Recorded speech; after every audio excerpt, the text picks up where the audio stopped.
listening to Out Late with David. True stories of coming out later in life. And now here's your host, David Cotton. Hello. Welcome to Palm Springs, the city where it's never too late to come out. Today's coming out story has a happy ending. Actually, from beginning to end, it's all a good story.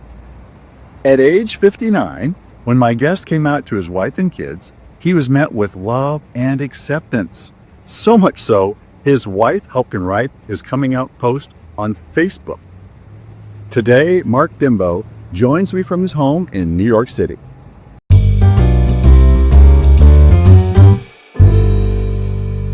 Hello, Mark, and welcome. Hey, David, great to be here today.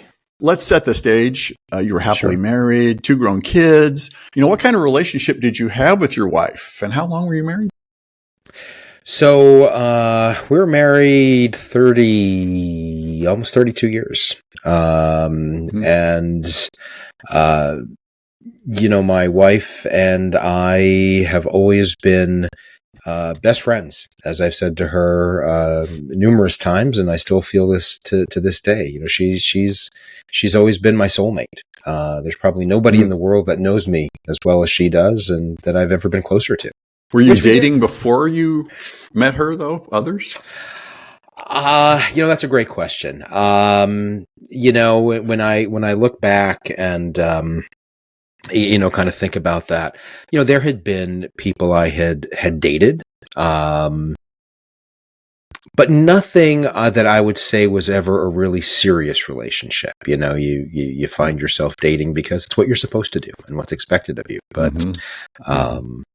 but not in a serious relationship. And I figured, well, eventually I'll find that one, and that'll be, the rest of my life. And then I met my wife, and here we are, 30 some odd years later. Did you believe you were straight at the time, or have any thoughts about your sexuality? Again, great question. So, for me, and I think like so many others, like us who come out later in life, you spend your life doing what's expected, right? I grew up in upstate New York. I grew up in a Jewish household. I was the good boy. You're the one, you're going to go on and be successful and do all the right things and raise the family, and that gets ingrained in you. So, did I grow up being, believing I was straight? In hindsight, the things you start to see and to understand about yourself versus what you believe at the time can be very different. So I always told myself, "Oh no, you're straight. Oh yeah, maybe you thought that kid was attractive that you saw at the pool, or you thought he was hot or cute. It's like, oh no, but you like girls. And you convince yourself of that, and you go on and you do the things that are expected of you." So when you looked in that mirror that day and said, "Dude, you're gay," how did that feel? And what brought you to that point to actually make that self-realization and pronouncement?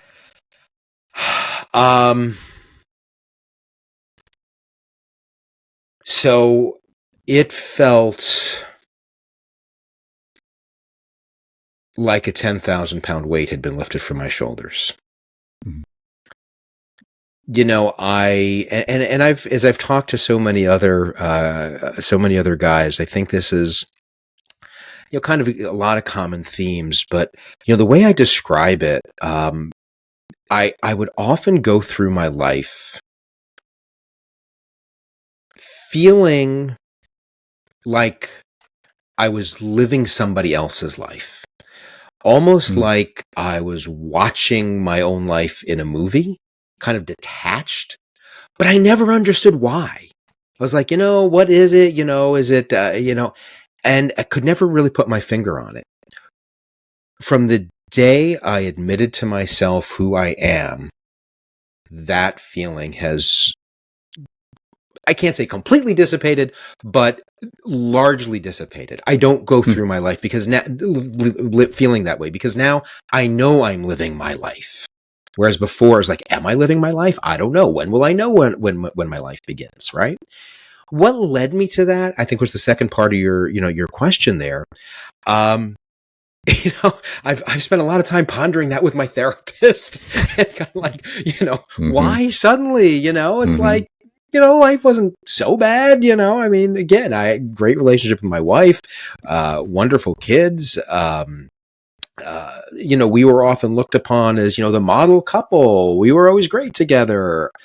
And I think, again, as I reflect on it, I think a number of things. Being, when I was 59, the thought of turning 60 starts, kind of looming in my head, and you start, thinking about your life, your legacy, your own mortality, combined with the fact I was dealing at the time with a number of things going on with my parents who are thankfully both still with us right now, but having more and more of their own health issues and really focusing a lot more on that. So, it was a lot of that, I'd say, kind of realization of my own mortality and taking stock of who am I and how much time do I have left? And am I living fully to who I am for whatever time I have left to be on this earth? It struck me when you said 60, because you're not the first man I've heard talk about 60 as kind of a pivotal point, getting to mortality. And if I extend that, I know in my case, when I'm off the planet, I wanted the world to know who my authentic self really was. But I realized I was hiding for all those years. The mask that I had, that I tell people was 3.5 feet thick, and it's taken me years to peel off the mask. I didn't even have emotions, and now I have emotions like, ooh, these are interesting. How do we deal with these things that I suppressed all those years? I love my family and wife, but now it's a different feeling. Absolutely. That hiding, that hiding. And one of the things that I've realized, I talked about kind of that feeling of detachment. What I've also realized that I didn't realize then was how much energy I was spending hiding myself, hiding from the world who I was, and hiding it from myself. And that takes a lot of energy. And you know what, David? It's exhausting. And you don't realize it. So you talked about taking that weight off of ourselves. Yeah. When we take that weight off, though, it also puts it on to others, like your wife. How did she react to your coming out when you transfer that weight to her? Yeah. So the initial reaction, I sat her down one day and said, I really want to share something with you that I've come to understand about myself. She was initially in shock, really had no idea. And,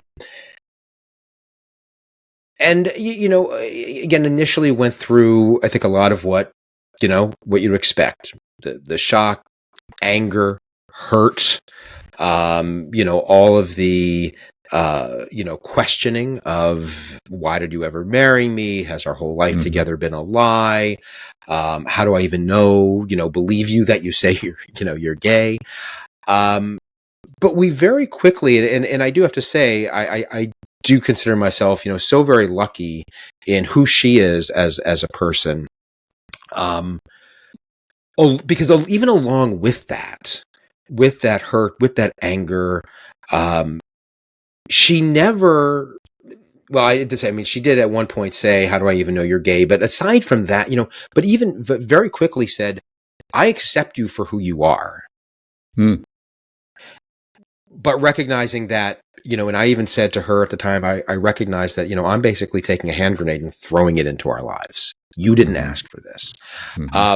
So as we, and luckily, and again, very thankfully, we found ourselves an excellent couples counselor.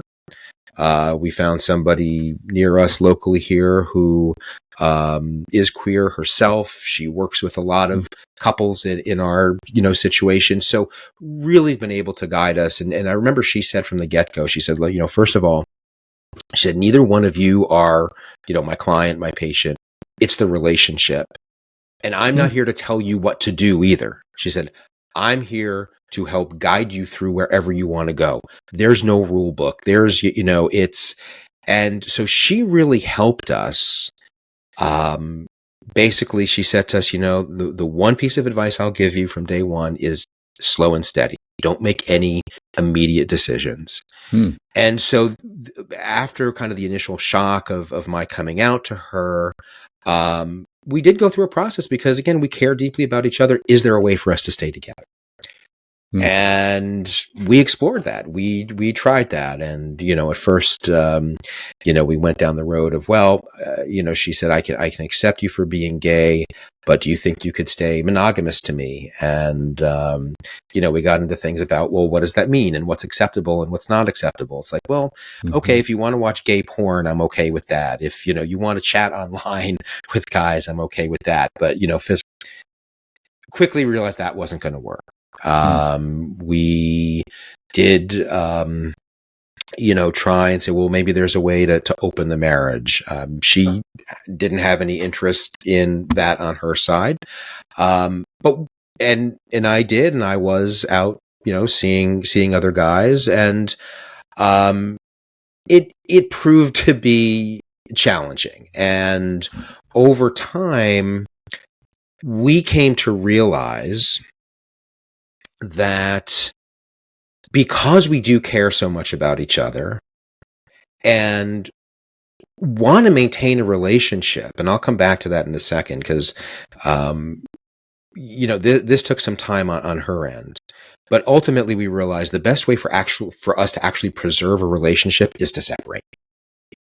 And once we came to that recognition, our whole relationship changed, because suddenly there was no elephant in the room anymore. We've been able to adapt and adjust because of the care that we have for each other, and preserve what we can as we move forward. We know that, this isn't, basically what we've said is, this isn't the end of our relationship. It's about a new chapter that will look different. Absolutely. I mean, we've talked about the fact that, she's even said, I'm not there yet, but I can envision at some point, we're all at a family dinner, or we're at your place and I'm meeting, with your future partner, and we're all, together and having fun and enjoying each other's company. I'm hopeful that we'll get there. Yeah, I can't imagine having that conversation to where you keep the friendship and relationship in a positive way. Too many times the opposite happens, to where the spouses, they separate, they go their separate ways, and that's kind of the end. I know I always tell folks, be patient if you want that relationship. As you said, go slow. The go slow might be you just need to wait and just represent yourself and be kind, caring, and compassionate. And maybe someday that door will open up again for that friendship that you desire, if you so desire. Absolutely. So Absolutely. Sounds like you're on that path already. Yeah. Yeah. And that's kind of been our, our operating procedure from the get-go, right? It's like, how do we maintain that? I'm not going to lie and say it's been easy. We've all, all of us that have been through this, right? We all talk about the roller coaster. It has absolutely been a roller coaster.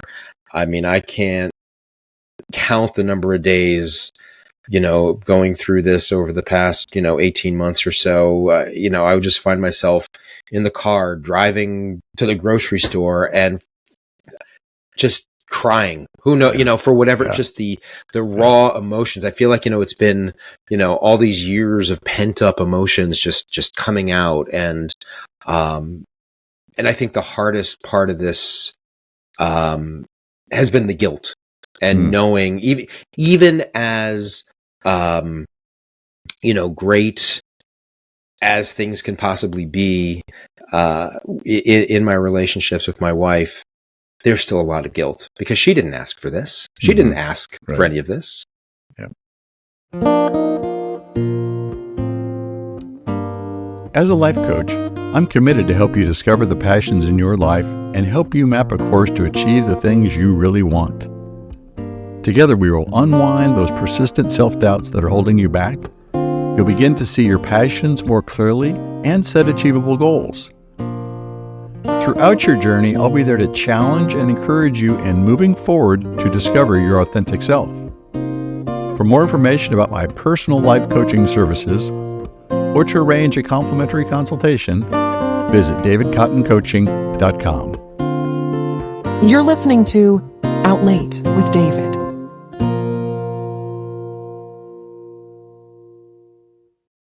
So on that roller coaster, how did your kids handle the news when Dad comes out as, hey dude, I'm gay? Yeah. So they, when we told them, and I say we because this was, again, it was last March, and my wife and I were still trying to figure out, okay, how, is there a path for us to stay together? We were trying to work on that, and we said we're going to tell them together so that they see that, mom and dad are not at war with each other. They could see that, their mother accepts me for who I am. And we've, and even then, when we were still trying to go through, is there a way to stay together, mixed orientation marriage? We always said from the get-go, look, we know there's no guarantee of where this is going to land. So we shared that, with the kids, and we sat them down, one day. We sat together on the couch. The kids were across from us, and, I kind of led the conversation, but, said very similar to what I'd said to my wife. We want to, I've come to understand this about myself. It's something I've denied for most of my life. Again, I think the immediate reaction was a little bit of shock. But they both very quickly were, Dad, we love you. We want you to be happy. And then it was, is Mom okay? Is Mom going to be okay? Yeah. And that has been, throughout, kind of really the theme for them is complete acceptance. One of my daughters came out to us a few years ago as being bi. And even that, then it was before I'd come out. We were like, okay, congratulations. How can we support you? And we want you to be happy and live your true life. So the whole idea, of somebody being queer in the family is something that we've all been very comfortable with. Did your daughters coming out as bi give you any strength or courage to recognize yourself as well? I think to some extent it probably did. I don't know that I consciously, made that connection, but yeah, it probably did. I think so. Yeah, interesting. Yeah, learn from our children. Yeah, knowingly or unknowingly. So you talked absolutely. You'd mentioned a few times about communities of like-minded individuals. What groups did you find and activities to engage? Because here you are in your house, make that acknowledgement, and you've got the family, and now you go, what next? Where are the people that are like me that I can talk to and provide or get comfort and support in a community? Yeah, absolutely. No, there's been a couple of groups that have really been instrumental, and I think you've talked about both of them on your podcast. One of them is a group called HOW, Husbands Out to Wives, which is a phenomenal group for men, again, coming out later in life, with a large focus there on, people who are trying to stay in their marriage, in a mixed orientation marriage. And that can look, a number of the guys that are in that group, it looks very different depending on who they are. And then the other group that has really been key for me is Gay Fathers Worldwide. In fact, I think I actually connected originally with Gay Fathers Worldwide when you had Sean on your podcast, and then I connected with the group, and very quickly in the Gay Fathers Worldwide group found what I felt like was my home. To put it, I'm gonna get a little emotional here because I think about the men that I've met and the friends that I've made where, again, for the first time in my life, really felt like these people get me. And, just the bonds there. So I've made so many great friends in that group, both, many people around the world that I've never met in person, Yeah. But through the Facebook group, through chatting with them, phone calls, and then many that I've had the opportunity where we've been able to meet in person. Some, local to me, and others. We had a get together over the summer in Saugatuck, Michigan. We had about 30 gay dads together for the weekend, and it was magical, just to be with. Everybody's story is different, but we're all on similar paths, and there's just this common understanding and pure acceptance, and it's wonderful. That's beautiful. And the power of that common community. And it's true, they are around the world, because Sean's from Australia. Yeah, we started exactly. He and I came out at the same time. He went his path, and I started doing this path. And now we intersect, which is like so wild. The universe is meant to be.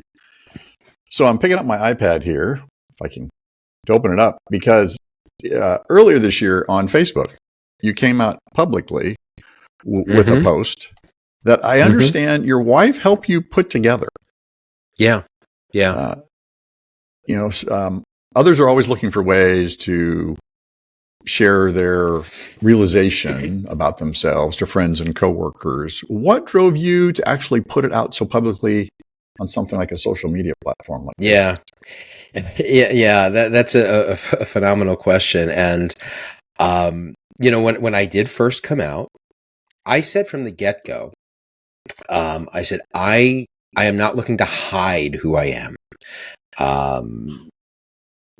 I spent most of my life hiding, right? And it's like, I'm not ashamed of who I am. We talk a lot about, in the gay community, guilt and shame. There's certainly some shame, I think, but I've gotten past I don't feel shame about who I am. Again, the guilt has really loomed large, but I said, I'm not going to hide who I am. I did say at the time, I was like, but I don't feel the need to go out and, shout it to the world or, post it on Facebook. But what I found is, as I shared with more and more people, with family, with friends, and once my wife and I did decide that we were separating, and yet we were still on great terms, and really aiming to keep our relationship, that I did want the rest of the world to know, because for a number of reasons, it's who I am. It's like, I want people to know who I am, in my full persona, right? So more and more, I just felt that pull, and I've also felt more and more of a pull to want to do whatever I can for other guys, other men that are, going through similar things, to be a voice, whether it's, men coming out later in life, or whether it's, kids trying to figure out how do they come out. I was like, you know what? I'm lucky at a point in my life where whatever I can do to help and to be a voice in that community, I want to do that. And I just felt the timing was right for me to kind of do that. But at the same time, again, while we've been we've shared with family, with friends, I got to a point where it's like, everybody in my life that is important, I'm out to. Same for my wife. She's been able to form, from her friends, great support group. And before I, did go and post that, I said to her, I'm thinking about this. I want to make sure you're okay with it. And I showed her what I was, going to write. And yeah, she felt very comfortable with it. Her biggest concern was not so much about people finding out. She's like, I just need to be prepared, because there's going to be people that are going to read this that are going to reach out to me. And she's like, and that's exhausting for me, right? Everybody, having to explain the story, but ultimately, no, she was very supportive of it. And as I said, even gave me a little bit of input into, what I actually posted. It's beautiful that you involved her.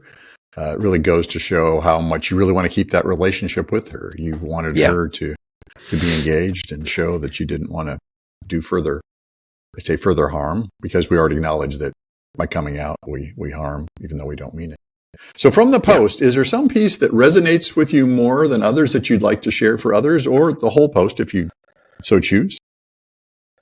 I'm happy to share, what this is. And, the other thing for me, I'll say, there's been a few other things that I've posted. I also, not quite as much on a personal level as this that I'll share here in just a moment.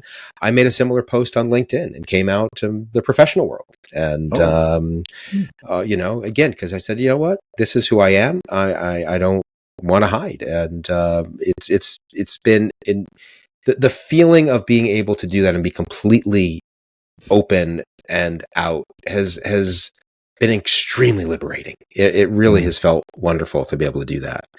I wrote this post, it was just before Thanksgiving, and, I used it as a chance to reflect. So I said, as Thanksgiving approaches, I've been reflecting on the past year, a year of growth, transformation, and stepping fully into my truth. This past year, I came out as a gay man. For some of you, this may be new news, and I wanted to share it here as part of my journey.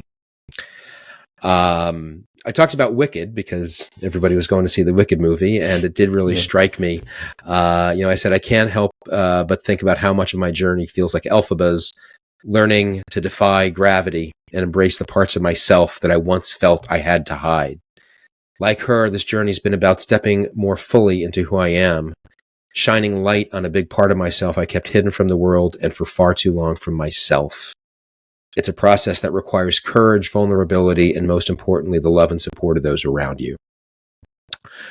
And what I really wanted to emphasize here is the fact that this has been a journey, and I've been, lucky and grateful to have the support. And I said, to my family, I thank you for standing by me with unconditional love and understanding. You've reminded me that no matter what, I'm never alone. To my kids, you're my everything. Your love, acceptance, and joy light up my world. And I'm endlessly proud to be your dad. To my wife, your compassion and unwavering support are my anchor. While our bond will be different as we move forward, I know it will continue to grow in new and meaningful ways. You're my best friend and soulmate, and I'm so grateful to walk this journey with your love and encouragement. The other point is that I made here is that this journey has been one of self-discovery, and it's not always easy. But for me, people have asked, well, do you ever regret it? And there's probably been moments where we all like, why did I do this? Why am I blowing up my life? But I don't regret it, and learning about ourselves isn't always easy, but it's worth it. And again, the fact that you involved your wife, how important was it for you to share your gratitude for her publicly? Oh, tremendously. Tremendously. For a host of reasons. One, because as crazy as it sounds, I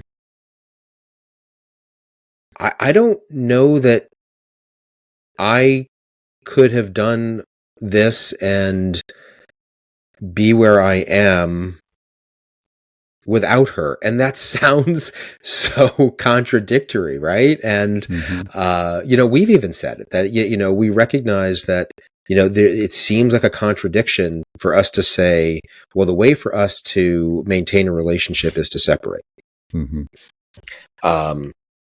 Granted, we know that relationship's going to look different. It's going to be different. But we knew that if we tried to stay together, she can't live her life. I can't live my life. You're constantly, living in a state of uncertainty, waiting for the other shoe to drop. Am I going to come home and say I've met somebody? And I'm, it's like, get rid of that. Right. and she has reminded me so often when I've been feeling at my lowest and guilty. She'll come to me, she's like, you didn't choose this. You have nothing to feel guilty for. She's been the one that's reminded me of that. I had a conversation 2 weeks ago with my oldest daughter.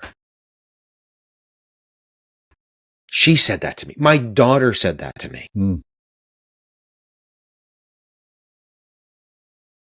You are so fortunate to be surrounded by such love and support. I think you have what many men like you desire. Very fortunate. And I don't lose sight of that. I recognize, I know not everybody, has been able to have that. I've been very fortunate in that. So what do you think allowed this to happen for you, to have that other men could learn from your experience or emulate you as they go forward on their journey? I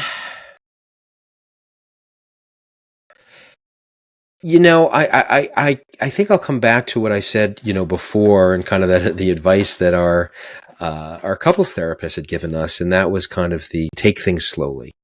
Don't, even if you come out to your spouse, there's going to be anger, there's going to be hurt, it's going to be difficult. Allow for that. Like recognizing, it could be really easy to dig in or to respond, or, and there were times where, I would have to consciously say to myself, look, I'm not gonna get defensive. I need to allow her and others to have the emotions. They're legitimate emotions. Mm-hmm. And to just, sometimes you gotta be in that difficult place, right? And again, one of the things I've realized and said to myself, many times over this past period, if I look back at where I am today, where my life was a year ago or 18 months ago, it's been the most difficult time of my life, mm-hmm. but also the most fulfilling. But you have to go through that difficult time. So I think it's recognizing there's going to be those ups and downs. And again, David, as you said, look, I recognize I've been very lucky. But I think, you can find that path. And I think the other thing is, for all of us as men coming out later in life, you got to remind yourself, number one, you don't have anything to be guilty of. Mm.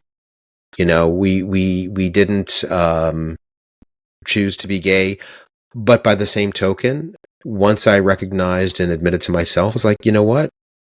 Okay, maybe I didn't choose this, but I'm going to embrace it because it is who I am. Mm-hmm. So I can't fight that. And it's okay. It's okay to advocate for yourself. So I want to honor your courage and your story, and thank you very much for sharing that today. As we know, this will help others that hear this. They'll have an example, and they know that they will not be alone. So Thank you, Mark. I really appreciate your time today. That was my pleasure.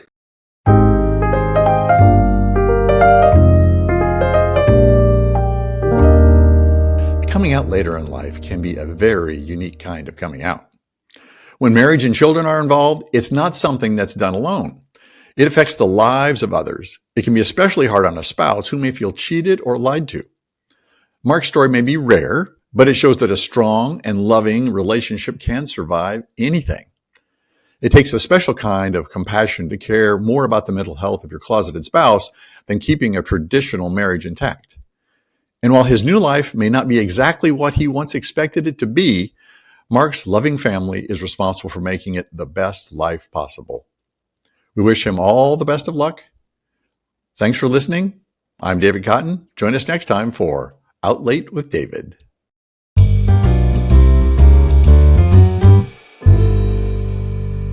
To hear more episodes, visit outlatewithdavid.com. And to learn more about personal life coaching services, go to davidcottoncoaching.com.